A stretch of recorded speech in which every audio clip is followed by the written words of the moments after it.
Thank you for listening to this episode. And follow the podcast on social media by finding @Prestigious_pod. And if you'd like to be coached on how to live a more prestigious life, you can reach out to me, Chris Beane, at Chris Beane Official, or by emailing the podcast directly at prestigiousinitiative@gmail.com.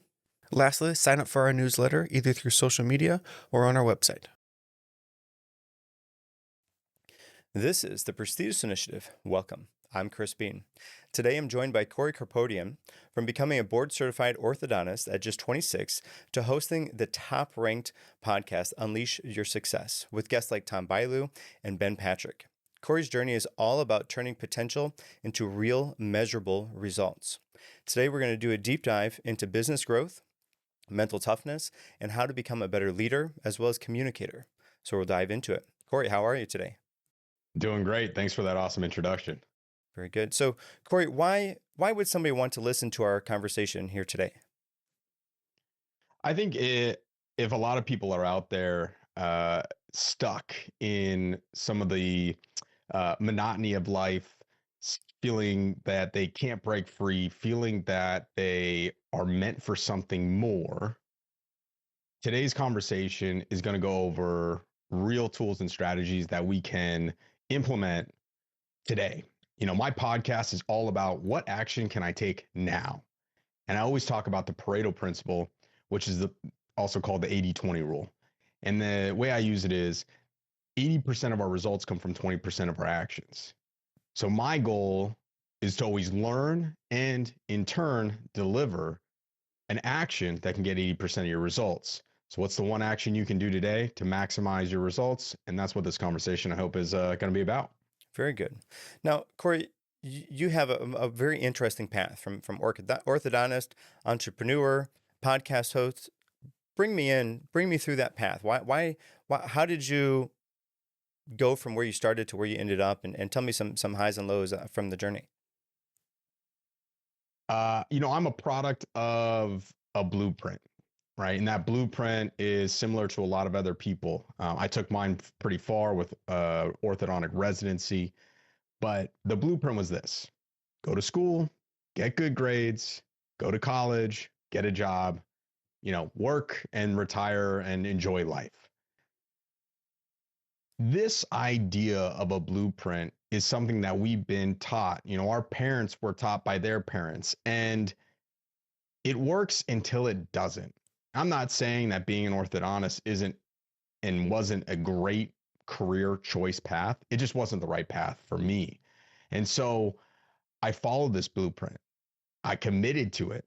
I went all in on it. And at 26 years old, I graduated from my orthodontic residency as a board certified orthodontist. But I've always been curious. I've always wanted to learn more from people and achieve success. And I've changed my definition of success over my entire life many times. In the beginning, it was all about money, right? I wanted to be able to make as much money as possible. Luckily, I've since changed that definition of what it means to be successful. However, there is something to be said about creating financial freedom. My parents, they used to work. They worked very hard. My dad, it was all about, I need to be able to make six figures. His whole life was all about, I got to get a job that can make six figures. Of course, when he went out into business for himself, he was able to make way more than that. So I saw what was possible. But I also saw, unfortunately, when you're in business for yourself and the economy turns sideways, and especially my parents were, and they've had many, ups and downs financially, but they were very heavily involved in the real estate market in Las Vegas in 2008. And so you can lose everything if you're not careful. And that's what happened to us. So I chose this path that was kind of safe, kind of guaranteed, but I was always yearning for more. And immediately when I got out of residency, I thought, after a year of doing this, I was like, this can't be what my life is supposed to be for the rest of my life. And I feel like a lot of people end up like that. You put your head down, you listen to what you were told, you do what you're supposed to do, and suddenly you wake up one day and you go, is this it? Is this really all there is? So I went searching. I'll give a shout out to Pat Flynn. He had the Smart Passive Income podcast. That podcast, I never listened to a podcast in my life. I just listened to music, driving, CDs. And I started listening to his podcast. And I was like, wow, this guy's pretty good. And I found that I was connected, almost like I knew him. I met him at a conference one time, and I told him that. I was like, it's so cool. But through that process, I realized, maybe podcast is a medium that I can use and explore. And the reason I thought that I could even start a podcast was because I would always do things to the extreme and try to master something. When I finished residency, I'd been working on my whole life playing sports. I went into physical fitness, started doing competitions. Immediately, I won first place, got a gold medal, went to, the state championship, went to the junior nationals in Las Vegas, and probably would have taken that all the way to become a pro, which, by the way, I mean, this sounds fancy. There's not a lot of money in it. There's more now with social media influencers, but back then it was, you get a medal. That was it, right? But it was something that I enjoyed and I wanted to take further. And I can get into the backstory of how that kind of changed my whole life. Unfortunately, I found out I had skin cancer and I wasn't able to compete and that kind of changed the whole trajectory of my life. But I mastered it, and everybody was like, Corey, what are you doing? What are you eating? What are you working out? What's your routine? And so I would share it with people over and over and over again.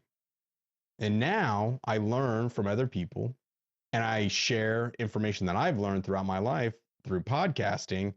And it's like, what do you do? Oh, great. I got a video for that. You should go watch the video with Tom Bilyeu because, wow, that's phenomenal. How many people have built billion-dollar businesses, right? There's so many nuggets of gold.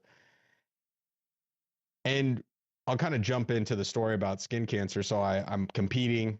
I'm, ready to go.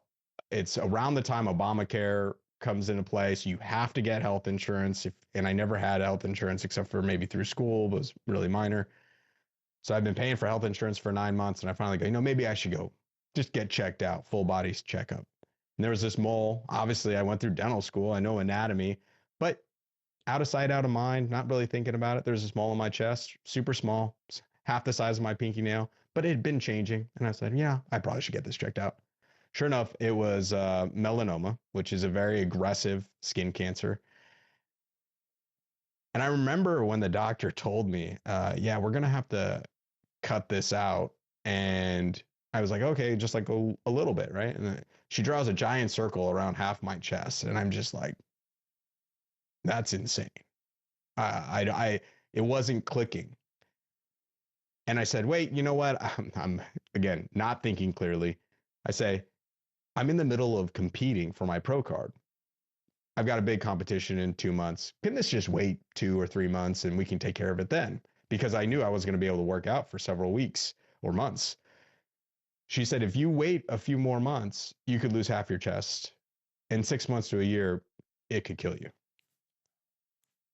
That's kind of those moments where you say, okay, things need to change. And I call it my memento mori, right? Memento mori means remember that one day you will die.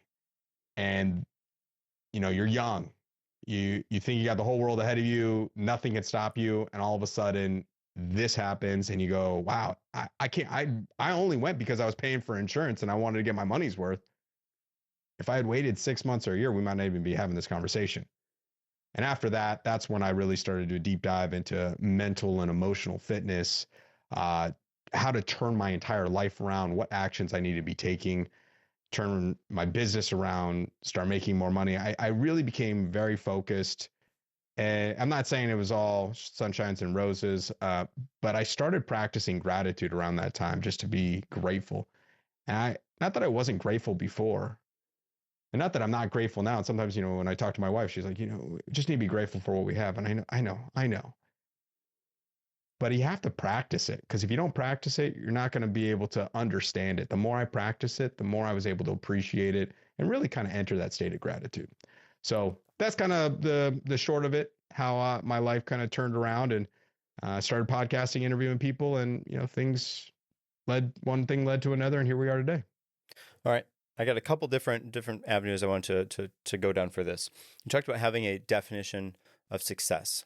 That is something I have talked about in the past, and I think that everybody needs to find a way to find out what success means to them. But success is different for everybody. So I guess my question for you is, how would you advise somebody to try to find out what success means to them so they can create their own definition of success? It's actually a lot easier than we make it out to be. So grab a piece of paper and write down, what does success mean to me? What needs to happen for me to feel successful? What do I need to have to be considered a success? So you kind of write down these questions and you write down your answers. And I'll just go through my example so people can kind of understand how this process works. You're going to write down, what does success mean to me? Well, success means that, and this is, I'm going back right in the beginning. Success means that I'll have money. Success means that I'll be happy. If I'm successful, then I'll have a good life. If I'm successful, then I won't have to worry about money. If I'm successful, I'll be happy. If I'm successful, I'll have a good relationship. If I'm successful, everything will take care of itself. What do I need to have to be successful? This is the crazy part. So you got these rules for what your definition of these terms mean. I thought to myself, well, in order to be successful, I need to have money. But you got to be clear on what you're talking about. So you got to be very clear and detailed. How much money? For me, I said, well, I need $10 million in the bank to feel successful. What else do I need? Well, I need a nice house. I might want a vacation home too, a boat. And honestly, I should be worth $30 million to feel successful. These were my rules. These are crazy. The minute I wrote this down, I thought, wow, no wonder I never feel successful. And so you can say, well, why do you need this? What does it mean to you? So you keep asking these questions to get to deeper levels, and you'll get to the root cause. Well, why do I need a lot of money? Well, we didn't have it all the time as kids. It was up and down, so that creates security. Why do I need a big house? So I can have a family and raise my family and I don't have to move all the time. But do I really need $10 million in the bank? No, that's still a great goal, but it's not what I need to feel successful. And so what you do is you find the root cause of it. And a lot of times it's really about acceptance, love, feeling like we're good enough. So at the end of the day, if I didn't have $10 million, I didn't feel good enough. At the end of the day, why didn't I feel good enough was probably because, and my dad, he didn't do this on purpose. My dad loved me, but we were driven to be perfect. Got a 98 on a test. Why not 100? Scored 2 touchdowns in a football game. Yeah, but you dropped that one pass. Scored 25 points in a basketball game. You missed 2 free throws. So my mind's always working like I've got to be better or I won't be good enough. And I actually remember I wrote down, this is the craziest thing I wrote down. In order to be successful, I have to be, and this is after, you do this exercise for 30 minutes, you're going to get to the root cause. I realized I felt I had to be the best at everything I did all the time. If you look at the language of that sentence, I have to be the best, which means I can never fail or be second at anything. At everything I do. Not some things I do, not one thing I do, everything I do. Well, that's just impossible. Oh, and let's add one more thing to it. All the time. So my definition for success made it impossible for me to feel successful. And the worst part is that my definition for happiness was that I had to be successful. So I was not happy and I was not successful in my own head. And so if you do that exercise, you can do that exercise with all different kinds of emotions and you can find what you're really going for. You can find the root cause. And the best thing about it is you can change it. Now it takes work, but it starts with that one simple exercise. Okay, so the really interesting thing about that is, as it was starting, I'm thinking, okay, well, this is setting up like a visualization type process. You can visualize what this is, what the life is going to be like, and then your mind and will kind of automatically put things into place in order to for that to happen. But as you went on, asking these questions and then having the answer and trying to find the root cause, this is and you can correct me if I'm wrong here, but I think more often than not, it's going to stem from something that happened in childhood, and something that happened in childhood, probably that you have forgotten about, probably something you have moved past. But oftentimes we have those things that are there with us from childhood. They're part of our subconscious. They're our background processing, and we don't know why we are acting these certain ways. We don't know why we want this thing, but we just know that we want it. And that's the next thing. And I can't feel happy unless I have this thing, or I can't feel successful unless I have that thing. We don't know why we have those things, but oftentimes it's from childhood, because up until about the age of 7, anything we hear, anything we're told, we accept as fact. We hear this thing and we put this thing on. Oh, that's fact. Has to be how it is. And we move on our life with that, not knowing that those things that happen to us in childhood are directly informing how we show up as an adult in every way, shape, and form. And they live in our subconscious. So they're there, but we can't access them. So by doing that question and answer type of process, that allows us to move whatever that thing is from the subconscious mind out into the conscious. And then once it's in the conscious, you can do something about it. But until that process happens, until you move from the subconscious to the conscious, we don't know that it's happened. We don't know that it's there. We can't do anything about it. We can't affect it. But it will absolutely affect us in every way we show up. So thank you for sharing that. Yeah, 100%, Chris. It's crazy to me that we make, all of us as human beings, decisions and beliefs about our life as children that we accept well into adulthood. Mm-hmm. And beliefs are kind of built on a table. You've got supporting legs. So sometimes you have a really strong childhood memory that builds a really strong table or belief. And it's so unconscious in the subconscious, just like you said, that we're not able to even realize that this belief is driving us until you do exercises like this. Mm-hmm. Okay, so the other thing I wanted to talk about, you talk about mastering skills, and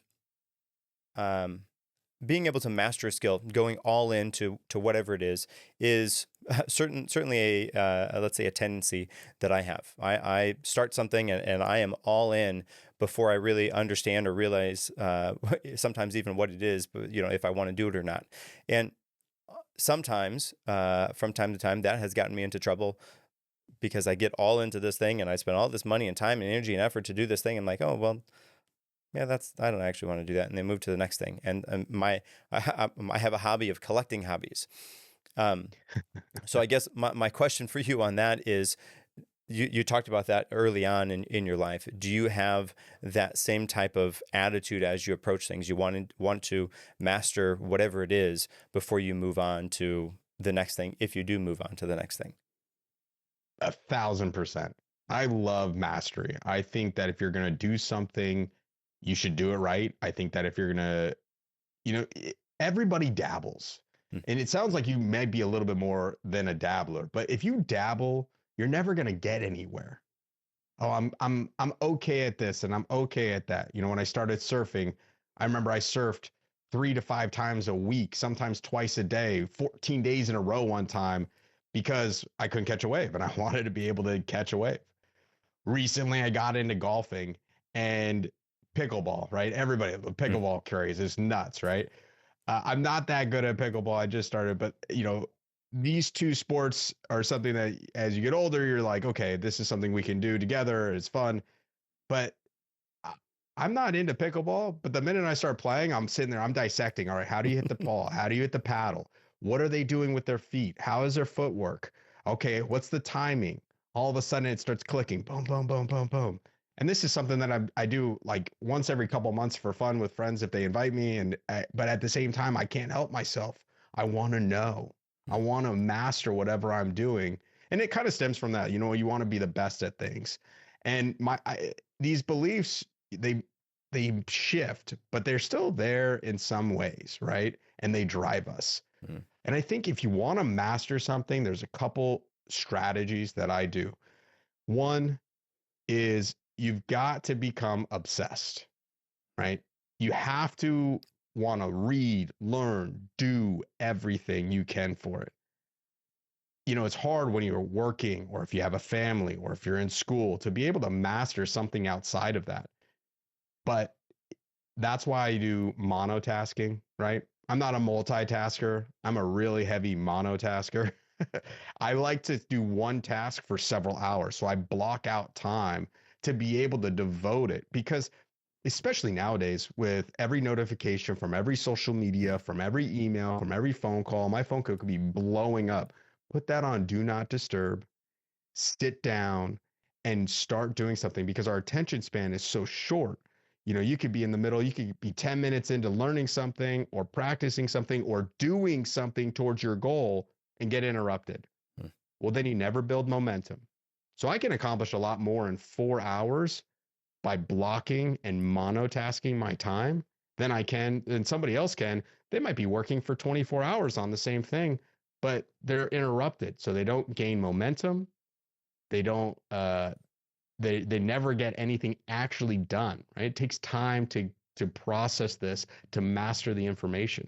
So anything it is, whether it's business, sports, relationships, I always want to try and master it because I believe that, you know, when we go deep, that's where we find meaning and purpose. Now, you've built a thriving brand and community. What is the biggest lesson that you've learned about growth on your journey to that? Personal growth or business growth? Let's do both. Let's do both. I think because I think in order for the business to grow, the person that's at the head of the business has to grow. If their life is falling apart, I think it's very difficult, if not impossible, for the business to grow. So I think those things are connected. From a personal perspective, and this is something that you have to translate from, you know, you do it in sports as a kid, you do it in school, but you have to translate it to business, especially if you're an entrepreneur or a business owner, or if you're in sales. But you have to do hard shit consistently. What this does is it trains you to be able to weather the storm because everything takes time. And sure, you could get lucky, but I always say luck is when preparation meets opportunity. If you're not prepared when the opportunity arises, you're going to miss it. I remember when I got offered to speak internationally for a sales company that does over $1 billion in sales. There's going to be about 700 to 900 people in attendance, you know, flying out to the Dominican Republic first class. And I was like, wow, how'd I get here? And the truth was I'd been doing a lot of talks. I'd been speaking. I had been building my brand. And all of a sudden the opportunity arose. And honestly, I was kind of scared. I was like, I've never spoken for that many people before. This is kind of a big deal. This is a big company. That's a pretty sweet opportunity. And I remember, you know, thinking, wow, I'm so lucky. But the truth is that I prepared and I grinded and I worked really hard for it. So I think personal growth, do hard shit consistently. And that way you're prepared when the opportunity arises. From a business growth, it's the same application. You've got to be consistent. It's like the power of compounding. You know, if you start investing $1 a day when you're born, you're going to be a millionaire when you're 65. How much do you do it? And I think when I say do it consistently, kind of going back to people who dabble, you know, 5 minutes is impactful for certain things, but maybe not as much. You got to get honest with yourself. Talk to people about working out. Oh, I've been working out all the time. Oh yeah, let's get specific. How many days did you work out this week? Well, oh, you know what? I actually missed Monday and Tuesday I had this thing, so 2 days. Well, you're not all the time. How many hours are you working out? Well, I do about 30 minutes to 45. Well, how much did you do yesterday? Well, I was a little short. I had to get to work. It's 25 minutes. When you start getting honest with yourself and you get specific, you might realize that you haven't done the work. And if you have done the work, do something radical to get the results. Say, all right, you know what? I'm going to commit to making a video every day for a year. I'm going to commit to 100 episodes. You know, in podcasting, I remember when I started podcasting, somebody said that it was at the podcasting conference. Most podcasts fail very early on, and they never make it past episode 7, I think it was. Mm-hmm. So I said, okay, well, I'll circumvent that by committing to at least 10 episodes. So already I will be better than 90% of the podcasts that failed because I have 10 episodes. And what that does is it allows you to put things out there. It gives you time to learn from your failures. Because if you try something for 7 days and it doesn't work, there's so many factors that could get in the way. You try something for 6 months, you're going to know what happened. You're going to know how to overcome failure. You're going to know. Most people, it's like the meme where the gold miner is digging for gold. He stops 6 inches before he strikes gold. How close are you? You don't know until you hit gold. It could be tomorrow. It could be next month. It might be a year away. But if you keep going, eventually you'll become successful. Okay. I really like the idea of going through and setting a challenge for yourself and then being able to live up to that challenge. You talked about doing a video every day for a year. That is something I did. That was really interesting to do. And I think that was really helpful for me because I learned so many different things, but also it made my time in front of the camera much more relaxed than it was before that. Because up to there it was like, okay, this is a thing. I got to be all ready, and nope, it doesn't really matter. I hit record. And doing that challenge for myself and then living it out was tough. Yes, but having that mindset to do hard things, that I'm going to do this because I committed to doing this for myself, and I need to be true to my word to myself to show that I can do these things. So I did. And again, that was what a really interesting thing. So if that's something anybody is out there thinking about, it's so easy to do. Everybody's got a phone, hit record yourself for a video, 10, 15, a minute, whatever, pow, send it out. Who cares? Somebody's going to like it. Somebody's not going to like it. It doesn't really matter. But if you start that now, you'll be so much further ahead than you would be in 6 months from now because you kept putting it off. You talked about doing hard things. And I think doing hard things goes right along with mental toughness. And give me an idea, or give us, the listeners, an idea of what mental toughness means for you. And then what role does mental toughness play in leadership and in business? Oh man, this is really my life's work. Mental toughness is not just about being hard and cold. Mental toughness is the ability to control our emotions instead of letting them control us. From a scientific background, we are emotional beings. We are driven to act by emotion. Every goal that you have is driven in some way, shape, or form by some emotion. You need to eat. It's because you feel hungry. You want to avoid being, out on the street. You go to work because you're afraid that you're gonna die, right? So we operate as mammals on the pain-pleasure principle. What that means is we are driven away from pain and we move towards pleasure. Sounds simple enough. Caveat is we are 2/3 more likely to move away from pain than we are to move towards pleasure. What that means is that we will avoid doing something that we think causes us pain. And this is the crux of being a human being, is that we can have thoughts about our thoughts. We can have feelings about our feelings. So we think there might be some future potential pain, and we say, oh, I don't want to do that. Talked about doing a video once a day for a year. What will people think of me? Will people judge me? You're having all these feelings and emotions and thoughts stopping you from taking action right now for something that has never happened. And so I wrote a book called Emotional Fitness, which really dives deep into understanding how to control your emotions, how to have these emotions, and really it drives a lot of different things. And I have this, diagram where it's a loop of action, right? So we have fear driving us, and then we have faith that we can accomplish goals. So anytime you set a goal, you're either being driven by fear. My goal is to go to work and make money, because if I don't, I'm afraid that I'm not going to have money. I'm not going to have food. I'm not going to have shelter. I'm not going to be worthy. I'm not going to be loved. All these things. And then you have faith that you can accomplish the goal.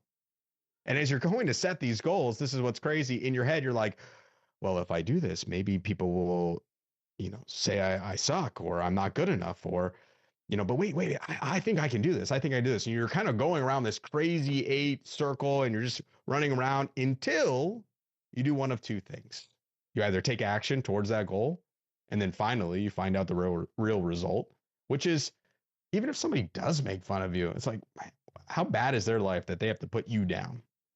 But a lot of people will support you, and you'll learn from it, and you can make the next one better, the next video better. Hey, your lighting sucks in that. Thanks, man. I just started, but let me improve on my lighting next time.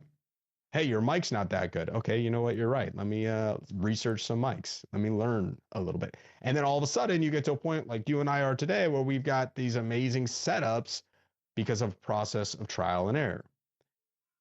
The other way to get out of this loop, which is what most people do, is instead of taking action, is they choose, because it is a choice, they choose distraction. And distraction can come in many forms. You know what? I'm too busy today. I got other stuff I got to worry about. Maybe I should go clean my room or do the laundry. That's productive, at least. Or maybe I just go have a drink with some friends. Or unfortunately, nowadays, it's not even Netflix on the TV. It's on our phones. You know what? Maybe I'll just look up how to do this on my phone. Oh, wait, what's that on Twitter or X or whatever? And what's that on Snapchat and Instagram and YouTube? And oh, God, there's all these things distracting us from our goals. And we let that happen. It is a choice. That right there, I think, is the difference between moving outside of your comfort zone as opposed to staying stagnant, or even sometimes shrinking. I talk about the comfort zone a lot, and the way that I kind of visualize this is your comfort zone is your warm bed on a cold morning. You're all nice and warm under the covers. Your alarm goes off. I'm gonna snooze for a little bit. Eventually you get that alarm, you chuck it across the room. I'm nice and warm under these covers. You just stay under the blankets. But if you do that, if you never move, if you never step outside of your bed, your day never starts. You never get anything done. You never do anything. So not only do you not grow, you stagnate at best, but actually you shrink into a lesser version of yourself. So we have to be willing to do hard things. We have to be willing to accept those tough challenges that are in front of us and face them head on in order to challenge ourselves to move outside of our comfort zone. Of course, failure is always going to be there. We're always going to have those people that are telling us that we're less than. We're always going to have those thoughts that say, yeah, you know what, you can't actually do this. That's okay. Failure is a part of life. Failure, in fact, is essential in order to learn. It's very difficult, if not impossible, to learn something without first failing at it. We almost need that kind of emotional breakdown in order for us to be open to receive and accept and try something new. And that really is what life is. Life is about trying different things to see what works and what doesn't work. I think about like iterative testing, right? You try this. Does this work? Yes, no, maybe. Okay, then you move on to the next thing. And we have so many people that we can listen to, so many people that we can read great books from. They're all sharing these ideas from us. They're all sharing these life lessons that they learned the hard way with us, free of charge sometimes, or at the very least for a nominal fee. Just buy this book, read this thing, and you can find out whatever the thing is that's stopping you, because this person did it already. That person's just a person. I'm just a person. They can do it. I can do it. So I think that having that to be a conscious choice, to be distracted, and we have those distractions with us all the time. I think a challenge that I have done in the past that I think is very helpful is to leave the phone at home. And we have watches, right? I've got an Apple Watch. I'm not going to miss a phone call or a text message. That's really all I need a phone for. Otherwise, it's just a distraction. I leave my phone at home. I go out to work. I go to spend time with the kids. I go to the grocery store with the wife. My phone is at home. I'm not in line. I don't have that twitch to pull my phone out because I don't have my phone with me. And if I did, I'm like, oh man, I guess I'll just look around or actually have a conversation with the people that are around me, because otherwise you're missing out on that. That they're all just conscious distractions, and we are allowing them to kind of control and move us through life. And without some form of mental toughness, without the idea of doing something, accepting a challenge, to do hard things, to put those things down, we're going to be missing out on life. It's crazy because if you've ever left your phone anywhere, you have a phantom buzz almost. My phone's always on vibrate. I'm like, oh, is that my phone? It's not even in my pocket. These phones have trained us to respond. So I love that challenge. And, it's interesting. You talk about comfort zone. I love that because if you stayed in your warm bed for too long, suddenly it might get uncomfortable. And see, that's the thing. It's about instant gratification versus delaying that and realizing that instant gratification typically leads to short-term pain or short-term pleasure, but long-term pain. Versus if you push that off and do the hard thing that you need to do, sure, it's short-term pain, but it typically leads to long-term pleasure. Because if you were to sit in your bed for 4 days, you'd be starving. I need to go get a snack. I got to get out of bed. Suddenly you're motivated. And I think we can be motivated by both pain and pleasure. And, comfort zone, mental toughness, building that, it's like building a muscle. The more you exercise it, the easier it gets to do the hard thing, the stronger it gets. One thing I did for a year was I did cold showers at the end of my shower for 30 seconds to a minute every day. Every day for a year, I turned it ice cold. And man, there's a lot of health benefits and they talk about it. And there's, different studies coming out with cold plunges. And this is many years ago, maybe 7 years ago. Wim Hof was kind of growing in popularity. I'd interviewed Dr. Tricia Smith, who was one of his high level up coaches. And I was like, okay, this cold is great, but what more than any health benefit, what it taught me was even more discipline, because God, it sucks at 5 o'clock in the morning or 6 o'clock in the morning at the end of a nice, cozy, warm shower to breathe and turn it all cold. And you're just like, oh, and you sit there and I count 30 seconds and not every day do you want to do it. Most days you don't want to do it, but after you do it, you feel good. You feel better. You feel empowered. And when push comes to shove, you've built that mental toughness muscle. And how's that going to affect you in your everyday life? How's that going to affect you in business? Something bad happens. Do you react in a negative way? Or are you able to take a breath? You know what? I got this. It's going to be fine. Well, and that speaks, I think it's Zig Ziglar who talks about this, but that's the difference between reacting and responding, right? So like the idea is like the doctor comes in, oh, your body's reacting to this medicine. That's a negative.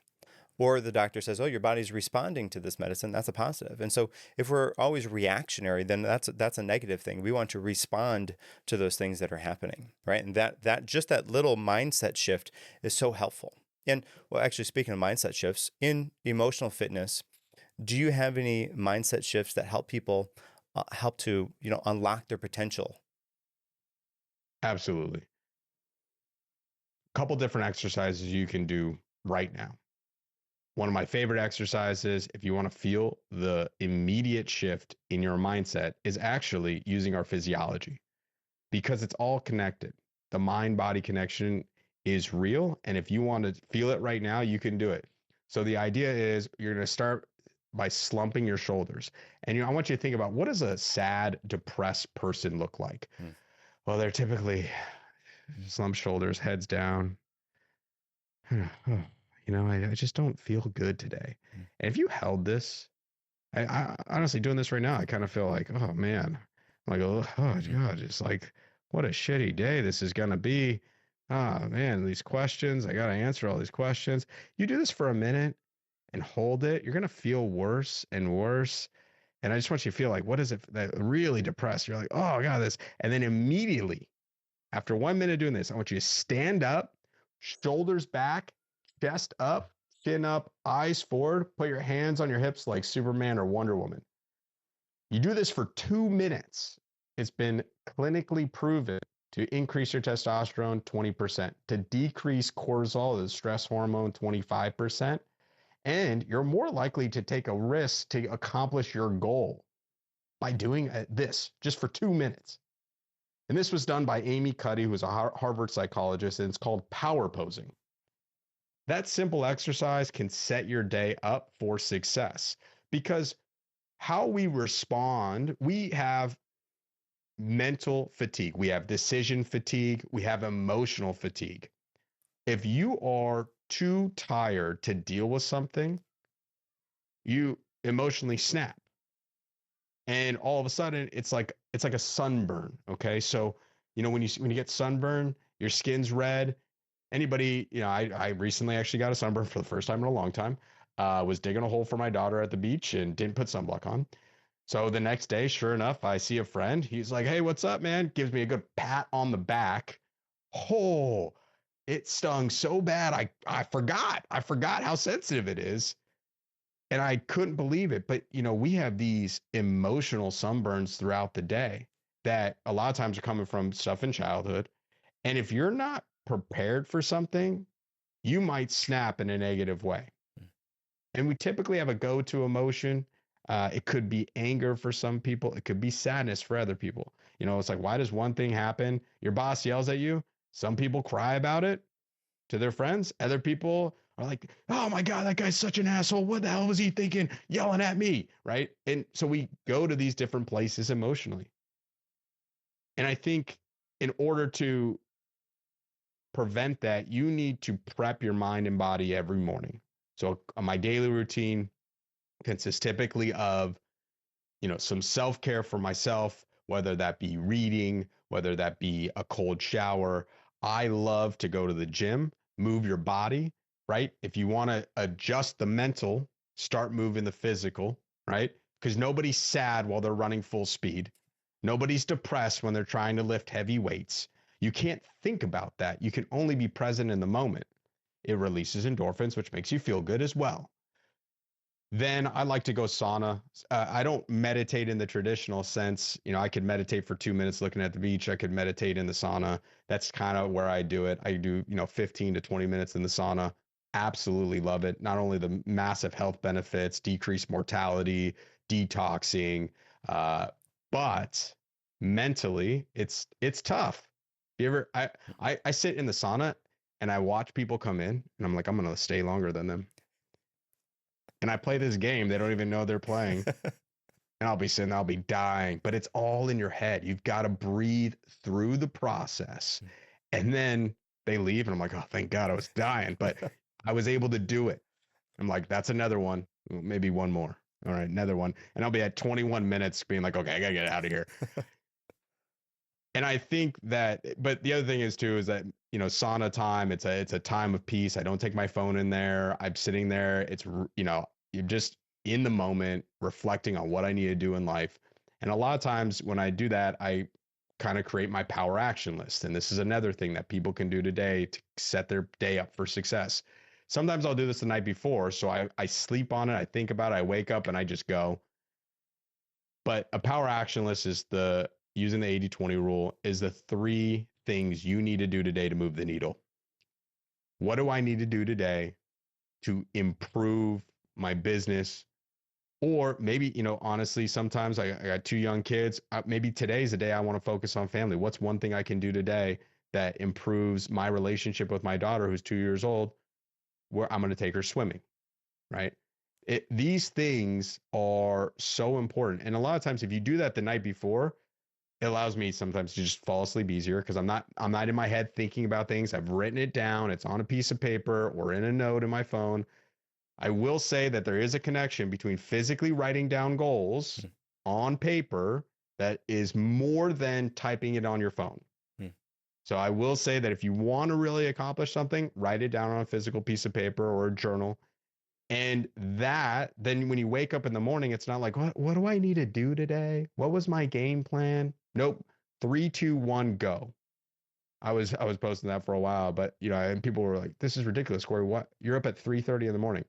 I got up, 3, 2, 1, go. I'm going to the gym because I want to be productive, or I'm going to work. I got to get things done. So what's your power action list? What can you do? What are the 3 things that are going to move the needle for you today? Now, I think emotional fitness helps, especially, business owners, leaders, managers with communication. How does emotional fitness and communication tie into each other? Chris, it is so important. If you're not able to adequately communicate with yourself, how do you expect to be able to adequately communicate with other people?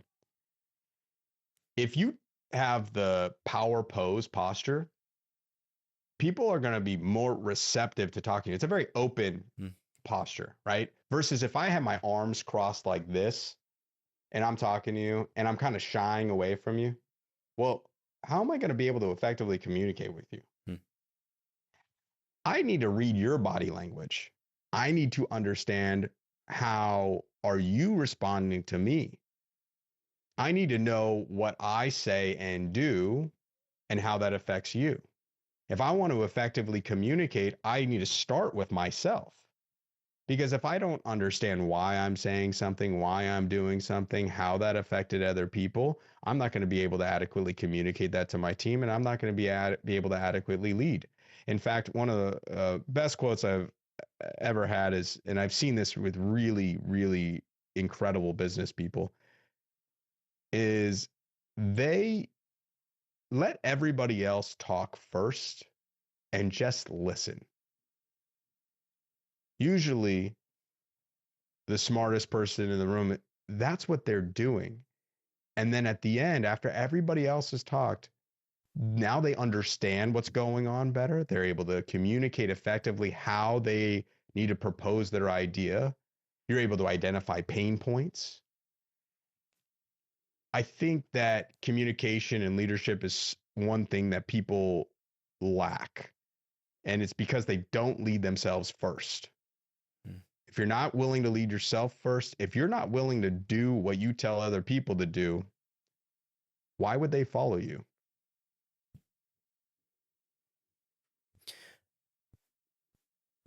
Okay. Leading yourself, being able to pick up on nonverbal cues from other people, wildly helpful.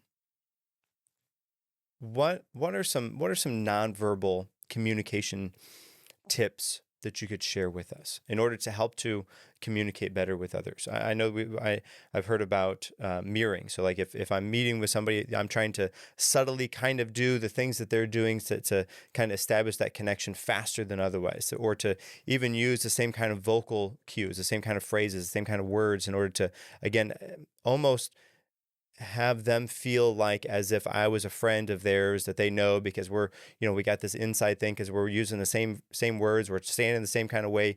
What are some other tips that you can share that would kind of help with that nonverbal communication to establish that connection? You talked about mirroring, and that's the first thing you do. You mirror their body language. Their feet are crossed, their arms are crossed. You do the same. After you mirror somebody for 30 to 60 seconds, you can understand if they are building rapport with you by trying to lead them using nonverbal cues. If me and you are both with our arms crossed and we've been chatting and I start nodding my head, yeah, and you start nodding your head, I might sit there and say, Chris, this has really been such a good conversation. And I might just relax my arms a little bit. What we do when we've built rapport is suddenly you'll see the other person relax their arms. If you don't have rapport, they're not going to relax their arms. But that's an easy way. So it's not just mirroring, it's mirror and then try to lead them. That's if you've been doing a good job listening and building rapport, it's a great way to do it. And it's so funny to think about it. If somebody's upset and they're mad, they're like, I'm gonna be all upset, arms crossed. And you're gonna be like, I totally understand where you're coming from. That's crazy. But I wonder if there was something I could do to help you. Can you tell me a little bit more about it? And I'll slowly start to learn from them, and then I'll slowly start to unravel my own physical body. And it actually works. I mean, and again, it's not a magic bullet, but what you can do is if you built a rapport, if you try it and it doesn't work, that means you need to sit there and talk and listen for a few more minutes. Other nonverbal cues that I love, especially when you're trying to get somebody to either buy something from you or you're trying to sell them on an idea. And granted, it's funny because we're talking right now, face to face in a remote setting, but if we were sitting across the table just like this, and it wasn't a remote setting, but we're in an office and me and you are talking, there is typically a power play going on, right? So if I'm behind the desk in a chair, I'm in a position of power and you're seen as not in a position of power. And what can happen is that is a threatening place for people to be, even though you might be trying to sell them something. So for example, when we would be, closing treatment plans in orthodontic offices, instead of sitting across the desk trying to tell them like, this is what you need, this is how much it's going to cost, we would pull the chair over right next to them, shoulder to shoulder, and show them on an iPad, be like, here are your options. It's a very non-threatening way to get closer to somebody. It feels more like we're friends, but because we're shoulder to shoulder, it's non-threatening. And it allows people to accept what you're saying in a much easier manner. So I think those are some pretty strong cues that people can use and pick up on that help better their communication. And the other thing too is that if you've never, sometimes people say stay too quiet, they don't speak up for themselves. You've got to try to communicate your opinion.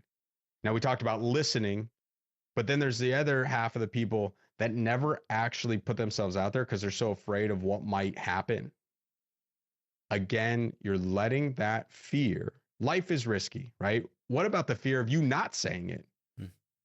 What if you're at work and you've got a great idea and you say it and your boss says, wow, that's awesome. We're going to run with that. And that leads to a promotion. People don't think about that. They think about the fear because we're more driven by pain. So sometimes it involves just speaking up. And the way you build confidence is by practicing it. Practice it in small ways. You don't have to jump into a meeting and yell at your boss, be like, I got a great idea. Maybe it starts with your friends. Maybe it starts with your coworkers. Maybe it starts with a small team. Build up the muscle to be able to use it later. Corey, I want to say thank you. Thank you for joining me here today, sharing these powerful, actionable insights. And, before we wrap up, do you have any key thoughts or final takeaways you'd like to leave for the audience? And if they wanted to get in contact with you, what would be the best way for them to do that? Absolutely. Thanks, Chris. Yeah. I think if you want more out of life, there's no better day than today. Best day to plant a tree was 20 years ago. The second best day is right now. After this conversation, after you're done listening to this podcast, go take action. You can join me by going to unleashsuccess.com/subscribe. If you want to speak that helps, if you want to be able to speak to scale your business using mediums like podcasting and speaking, I've got a speak to lead and a speak to scale program that's just super simple, and some free information on there that we can mail out, and I can give you the links, Chris, for that. But these are things that if you want to become a better leader, you can apply today. And at the end of everything, you're going to regret. At the end of our lives, we regret more the risk we didn't take than the ones we did. We're all going to make mistakes. It's part of being human. Learn from them, get better, and keep moving forward. And listeners, remember, success isn't about luck. It's about building mental resilience, resilience, leadership skills, and systems to make that inevitable. Until next time, I'm Chris Beane, and this is the Prestigious Initiative Podcast. Go out today and live your legacy.